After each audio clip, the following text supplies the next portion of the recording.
last week's was an error. There was an error. An error in the machine. The machine was a misnomer. Was broken.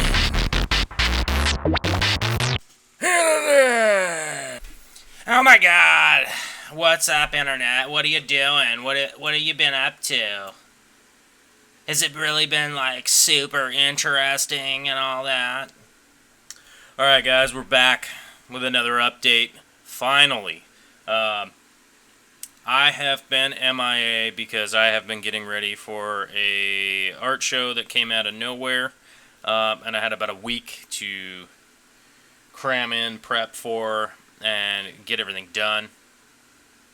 I shot a huge time lapse of a bunch of stuff that I was doing for the art show and for the fish tank stuff, and then got to the end and realized that I had shot it all in RAW format, and what would otherwise be a 2 gig file was verging on 60 gigs worth of photos. So needless to say, I had to scrap that idea because, or that little bit of a project because, well, that file is freaking huge, and trying to compress it was a nightmare. And so I went ahead and threw it away. But anyhow, onto the fish tank stuff. The 240 is and has been in sort of stasis for the last week and a half. I haven't really been doing too much to it. Like I said, I've been working my full-time gig 6 a.m. to 4, and then working all night to get ready for that art show. So I haven't really done any trimming or anything, but that is all coming up this week. Though I'm working doubles Monday through Friday, so it'll have to be next weekend. So the next video will probably be this Saturday or Sunday coming up once I get those things moved around and stuff. A few issues that I've had with the 240 over the last week and a half was I was having problems with the lights. I still can't really tell you what was going on other than some of the bulbs were burnt out, and I was overlighting the situation. You can see some of the areas in the Glasso here where they're kind of bleached out and yellow, and there was just too much light pounding in there on it, and even in the last week. So here it is. You can see where it's kind of yellowed out and dying and not really doing what it's supposed to be doing. But as you come up here to the front, whereas I've been, whereas I changed the lights on it and whatnot, it has completely taken over the front and back to growing the way that it was supposed to.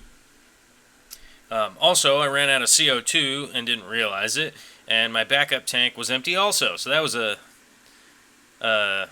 wildly smooth move on my behalf, like a dipshit. I didn't have my other tank full, but when I went to go fill them, I found out something kind of funny. When they told me they didn't have any 5-pound tanks, I talked to the guy and I'm like, well, what can we do here? And he's like, well, you can come back later in the week and we'll probably have some 5-pounders by then because, whatever guy, Steve or whoever, was going to go pick up more, which is a pain in the ass. Like, if you guys fill tanks, fill them on site.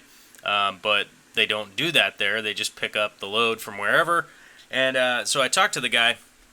I ended up getting a 20-pound tank, traded in on my 2 5-pounds, and 1 penny back. So I got a full 20-pound CO2 tank for the price of my 2 5-pound empty tanks, which is pretty nice because I got 2 more 20-pound tanks this week coming in. And so now I'll have 3 20-pound tanks and not have to really worry about running out of CO2 ever again until I run out and not have any backups like I did this last time. But otherwise, the 240 is coming along, and I have completely got it in my head now what's going to happen with the tear down on it, pulling out all the driftwood, where the things are going to go. You can even see as a pan around the tank, the Java Fern's not even doing that well at this point with how things are going along in this tank. The shrimp colony's doing fucking awesome. The Glosso's doing great. All the other plants are doing good. The Java Fern's not, but that's cool because I'm going to be moving that to the Paludarium. That's been the plan all along anyhow. And chances are I'm going to be doing a bunch of it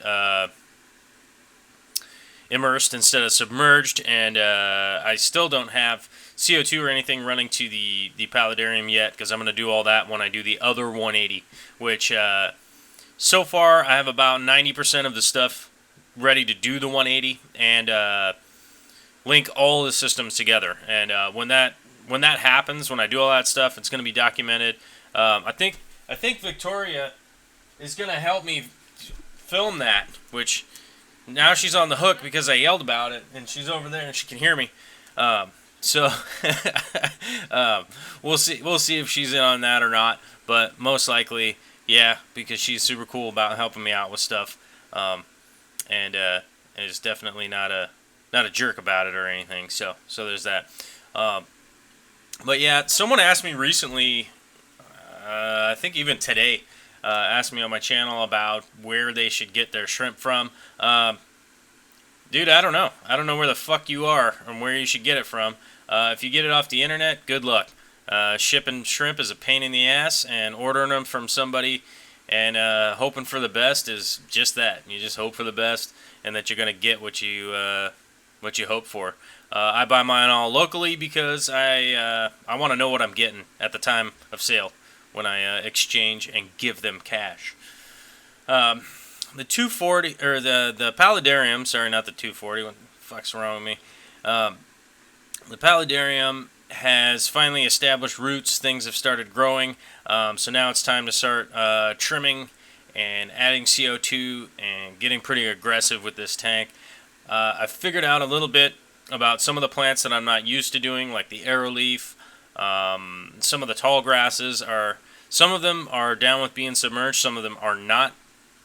It's kind of a crapshoot, and I had to just kind of pile some things in here and just see how they reacted and what they were going to do in the conditions. I did lose a couple of plants from the sump. They just well, first they dried out because I set them aside and like an idiot, and then they just didn't recover. But I'm hoping for the best. I'm just going to leave them in the sump. Give them a little light here and there, and see what happens. The Anubias and a few other things are growing above water, just like they're supposed to, sending out leaves, and that's really not solving any kind of fucking mystery for anybody out there. But a couple of these plants on the left side of the tank, above the tank, I'm pretty excited for.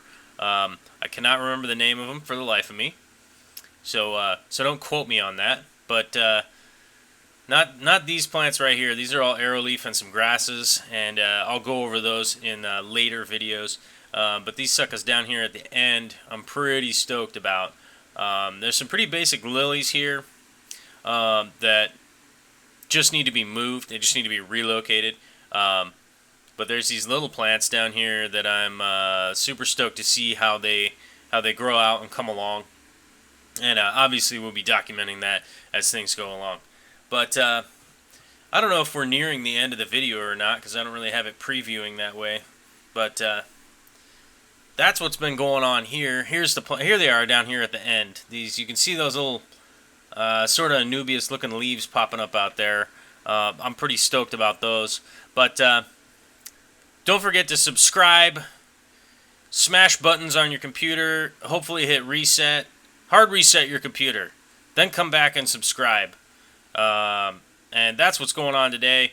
9-minute video. Try to get back to making 10, 20-minute videos in the future, but right now, about 9 minutes is all I got, because I got a fucking headache and I gotta go to sleep. Alright, later.